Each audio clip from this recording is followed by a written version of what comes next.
안녕하세요.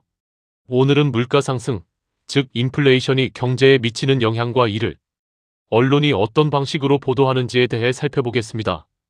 또한 언론의 보도 방식이 국민들의 경제 인식에 어떤 영향을 줄 수 있는지 프레이밍 이론을 통해 분석해 보겠습니다. 먼저 물가 상승이란 무엇인지 알아보겠습니다. 물가 상승 또는 인플레이션은 상품과 서비스의 전반적인 가격 수준이 지속적으로 상승하여 화폐의 구매력이 감소하는 현상을 의미합니다. 쉽게 말해 같은 금액의 돈으로 이전보다 적은 양의 상품과 서비스를 구매하게 되는 것입니다. 예를 들어 몇 년 전에는 10,000원으로 여러 가지 식료품을 구매할 수 있었지만 현재는 같은 금액으로 살 수 있는 물품의 양이 줄어든 경우가 많습니다. 이러한 변화는 소비자들이 일상생활에서 가장 먼저 체감하는 경제 현상 중 하나입니다. 물가 상승은 우리 생활 전반에 영향을 미칩니다.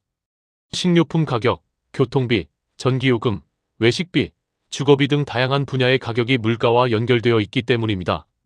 따라서 물가가 오르면 소비자들은 생활비 부담을 느끼게 되고 언론 역시 이를 중요한 경제 뉴스로 다루게 됩니다. 그렇다면 물가 상승은 경제에 어떤 영향을 미칠까요? 먼저 긍정적인 측면을 살펴보겠습니다. 적정 수준의 물가 상승은 경제 성장에 도움이 될 수 있습니다. 기업들은 앞으로 상품 가격이 상승할 것으로 예상하면 생산을 늘리고 새로운 투자를 진행할 가능성이 높아집니다. 공장 증설이나 설비 투자, 신규 사업 추진 등이 이루어지면서 일자리도 함께 증가할 수 있습니다. 이는 고용 확대와 경제 성장으로 이어질 수 있습니다. 또한 소비자들은 앞으로 가격이 더 오를 것이라고 예상하면 소비를 앞당기게 됩니다. 이러한 소비 증가는 기업의 매출 증가로 이어지고 경제 활동을 더욱 활발하게 만드는 효과를 가져올 수 있습니다. 그래서 경제학에서는 지나치게 낮은 물가 상승률보다는 일정 수준의 안정적인 물가 상승이 경제 발전에 도움이 될 수 있다고 설명합니다. 하지만 물가 상승에는 부정적인 영향도 존재합니다. 가장 대표적인 문제는 실질소득 감소입니다. 월급이나 소득이 그대로인데 물가만 상승하면 실제 구매력은 감소하게 됩니다. 즉 같은 소득으로 구매할 수 있는 상품과 서비스의 양이 줄어드는 것입니다. 서민들은 소득의 상당 부분을 식료품이나 생필품 구매에 사용하여 가격 상승에 대응하기 어렵습니다. 또한 교통비, 주거비 등의 상승은 생활비 부담을 더욱 증가시킵니다. 이러한 상황이 지속되면 소비가 위축되고 기업의 매출 감소로 이어질 수 있으며 결과적으로 경제 성장에도 부정적인 영향을 미칠 수 있습니다. 이제 물가 상승을 언론이 어떻게 보도하는지 살펴보겠습니다.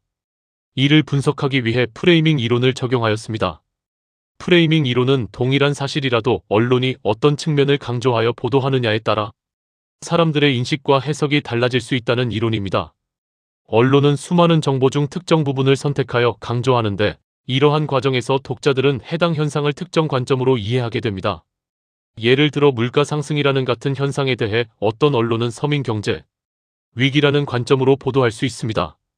이 경우 기사에서는 장바구니 물가 상승, 생활비 부담 증가, 소비자들의 어려움을 중심으로 내용을 구성하게 됩니다.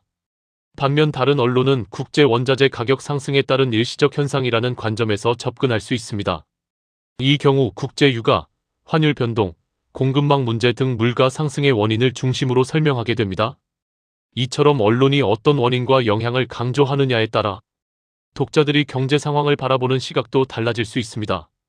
이를 확인하기 위해 최근 보도된 물가 상승 관련 기사들을 수집하여 분석하였습니다. 먼저 기사 제목을 살펴보았습니다. 분석 결과 물가 비상, 장바구니 물가 급등, 서민 경제 압박, 생활물가 고공행진과 같은 표현이 자주 사용되고 있음을 확인할 수 있었습니다.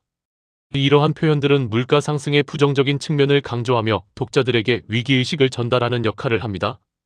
실제로 많은 기사들이 물가 상승이 국민 생활에 미치는 부담을 중심으로 보도하고 있었습니다. 반면 물가 상승이 경제 성장이나 기업, 투자 확대에 미칠 수 있는 긍정적 효과를 강조하는 기사는 상대적으로 적게 나타났습니다. 다음으로 기사에서 제시한 물가 상승의 원인을 분석해 보았습니다. 대부분의 기사에서는 국제 유가 상승, 환율 변동, 원자재 가격 상승, 공급망 불안정 등을 주요 원인으로 설명하고 있었습니다. 일부 기사에서는 정부 정책이나 금리 정책의 영향도 함께 언급하였습니다. 이를 통해 언론은 물가 상승을 단순한 국내 문제가 아니라 국제 경제 환경과 연결된 문제로 설명하고 있음을 알 수 있었습니다.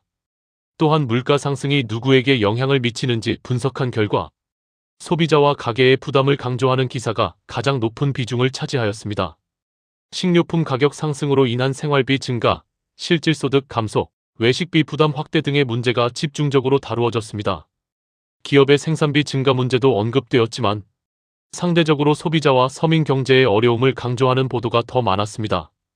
이러한 분석 결과는 언론이 물가 상승을 보도할 때 국민들이 직접 체감하는 생활비 부담과 경제적 어려움을 중심으로 프레임을 형성하고 있음을 보여줍니다. 이는 국민들의 현실적인 문제를 전달한다는 점에서 중요한 의미를 가지지만 동시에 물가 상승의 다양한 측면을 균형 있게 이해하기 위해서는 여러 관점의 정보를 함께 살펴볼 필요가 있음을 시사합니다. 결론적으로 물가 상승은 경제에 긍정적 영향과 부정적 영향을 동시에 미치는 복합적인 현상입니다. 또한 언론은 특정 측면을 강조하는 프레이밍을 통해 국민들의 경제 인식 형성에 중요한 역할을 합니다. 따라서 우리는 언론 보도를 접할 때 단순히 내용을 받아들이는데 그치지 않고 어떤 관점이 강조되고 있는지 살펴보며 다양한 시각을 비교할 필요가 있습니다. 이를 통해 경제 현상을 보다 객관적이고 균형 있게 이해할 수 있을 것입니다.